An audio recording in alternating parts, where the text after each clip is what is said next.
The Battle of Al-Malihah was a battle in the Rif Dimashq Governorate during the Syrian Civil War. Battle. On April 3, the Syrian Arab Army launched a large-scale military operation in a bid to capture the rebel-held town of Al-Malihah and several surrounding towns and villages southeast of Damascus. Pro-government sources blamed the rebels for rejecting a truce offer and also for holding a local reconciliation committee captive. The army also stepped up its operations in the Jopar neighborhood. By the next day, 26 rebels were killed by the clashes and air raids. Between April 3 and May 3, rebels launched several mortar shells on Damascus, killing a total of 11 people according to state media.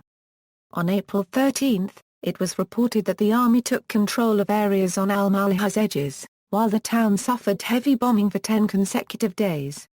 On April 27, rebels reportedly took hold of the Missiles Battalion base and Al-Jar intelligence building on the Damascus-Baghdad highway. 5 days later, rebels also captured Base 559 in the desert east of Damascus. A rebel battalion commander was killed during the takeover. At the same time, a number of rebels were killed in an ambush set up by the army west of Al-Iskan military yard. On May 2, rebels in Al-Malihah launched a counterattack and managed to capture parts on the northern edge of Jaramana district. On May 3, the army advanced further into Al-Malihah and by May 4, controlled more than half of the town, including the town hall, according to an army official. The SOHR confirmed the army advance, saying government troops had reached a town center, but noted that it was unclear how firmly in control the army was. It also claimed that Hezbollah was playing the lead role in the battle.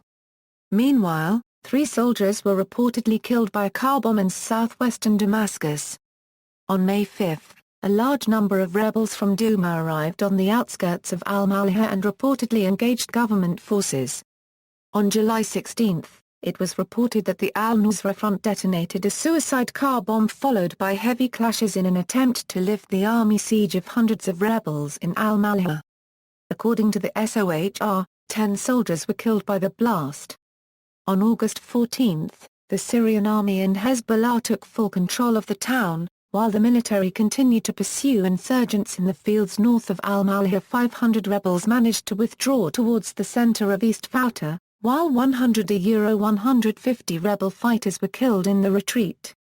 During the battle for Al-Malihah, opposition forces used an extensive network of tunnels under the town and the surrounding wooded areas which favored rebel tactics.